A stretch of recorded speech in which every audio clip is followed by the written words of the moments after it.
Serious people are now generally concerned for the first time in history, for the first and only time in history, that Social Security benefits may be delayed or interrupted. Folks, let's put this in perspective. In the 90 years since Franklin Roosevelt created the Social Security system, people have always gotten their Social Security checks.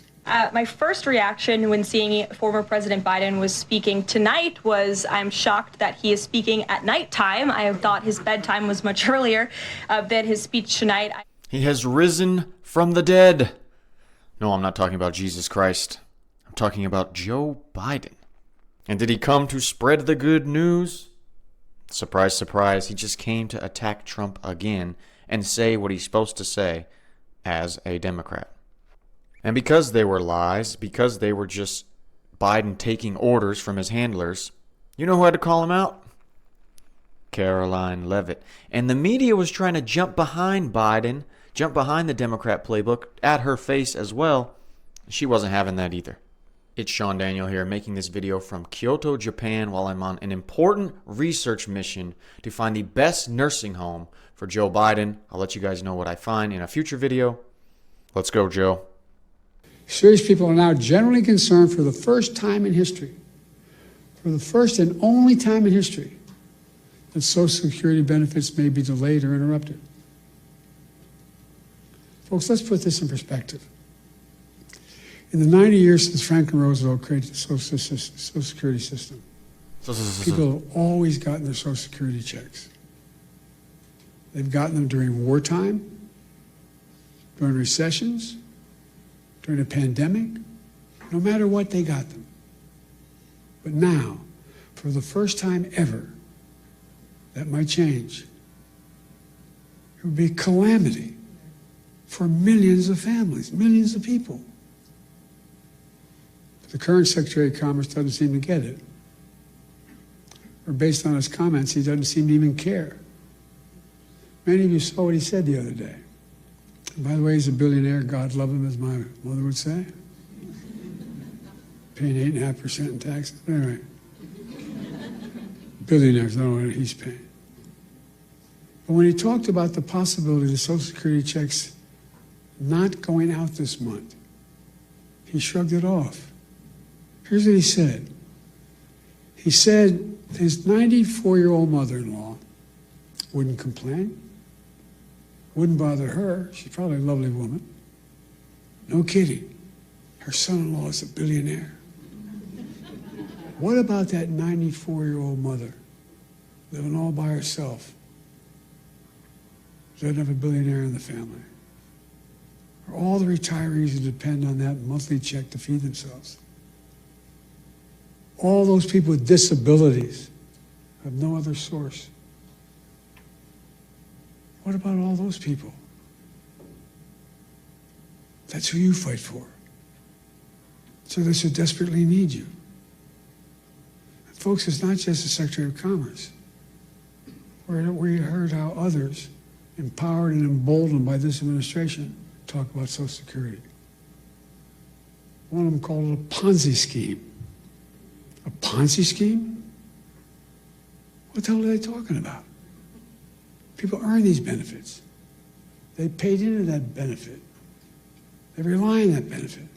And no one should take it away. My God, I almost fell asleep to that. Thank God Fox News didn't, because they interrupted in mid-speech to fact-check him on really what Doge is doing with Social Security. Imagine the panic that causes if you're a retiree living alone with only Social Security to depend upon. So now people are overwhelming the phone lines.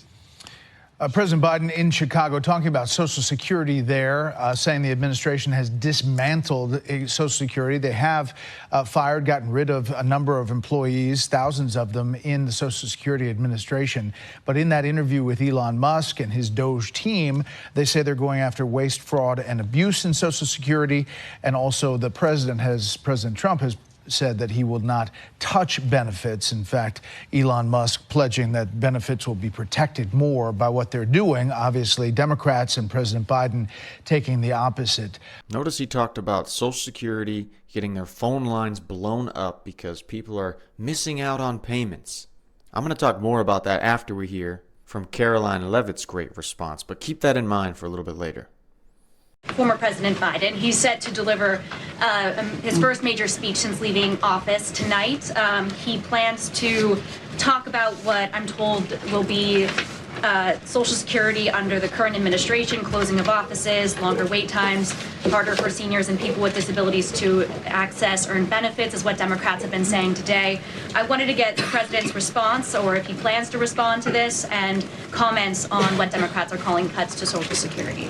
My first reaction when seeing former President Biden was speaking tonight was I'm shocked that he is speaking at nighttime. I thought his bedtime was much earlier than his speech tonight. I understand the topic of his speech will be Social Security. Let me make it very clear ahead of former President Biden's remarks. President Trump, is absolutely certain about protecting Social Security benefits for law-abiding, tax-paying American citizens and seniors who have paid into this program. He will always protect that program. He campaigned on it, he protected it in his first term, and he's back again to continue protecting it. I love Karoline Levitt, just like you guys do. She's got a little bit of jab to her, but she also has logical points.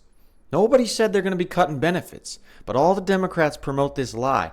And the long-range impact of creating such a lie that you're going to cut benefits, that there's going to be longer wait times because people are going to freak out because they're losing their benefits.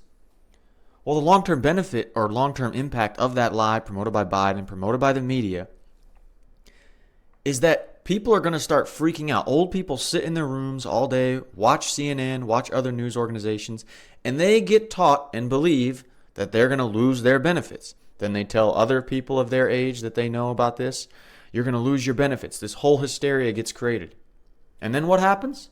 These people, or their kids who are helping to take care of these elderly people, call Social Security lines and create more wait times, create longer and bigger phone line discombobulation, which is exactly what the Democrats said the Republicans were causing. And so you have people going day by day, living their lives in their nursing homes, living their lives in their normal homes, these elderly people, living with fear that's based on a lie, all while Doge and Trump's team is just trying to get rid of the fraud. So once again, whatever the Democrats say you're doing, they're actually doing. And since we love Karoline Levitt some more, since we love Karoline Levitt so much, let's watch her take down another smug reporter.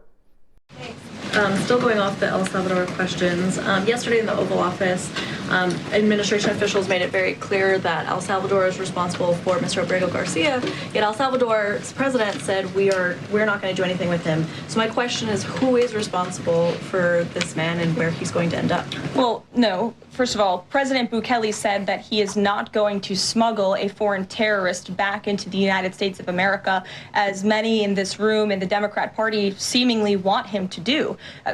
Abrego Garcia was a foreign terrorist. He is an MS-13 gang member. He was engaged in human trafficking. He illegally came into our country. And so deporting him back to El Salvador was always going to be the end result. There is never going to be a world in which this is an individual who's going to live a peaceful life in Maryland, because he is a foreign terrorist and a MS-13 gang member. Not only have we confirmed that, President Bukele yesterday in the Oval Office confirmed that as well. So he went back to his home country, where he will face consequences for his gang affiliation and his engagement in human trafficking. I'm not sure what is so difficult about this for everyone in the media to understand, and it's appalling, truly appalling, that there has been so much time covering this alleged human trafficker and this gang member, MS-13 gang member. It's truly striking to me. And it wasn't just that reporter alone. We have smug guy over here trying to promote this lie, trying to get Karoline Levitt in a gotcha moment by giving a little pampered, nice beginning to his question and then striking. I don't know how she does it. I also want to thank your press office for releasing that information that you cited up there regarding the ICE arrests over the last couple of days. And I have them right here, but what I might ask is, why not release the same information for those who were deported to El Salvador? Well, first of all, the information was released by the Department of Homeland Security.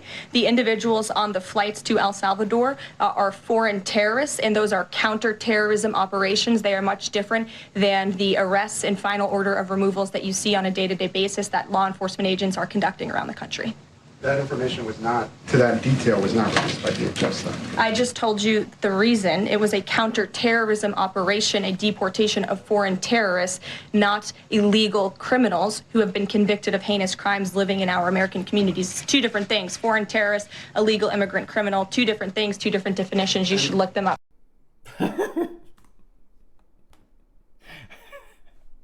It's really impressive what she does every day, because these people, like this guy, like this woman, they have whole teams of people behind them trying to help them come up with a good question to try to get her in a gotcha moment.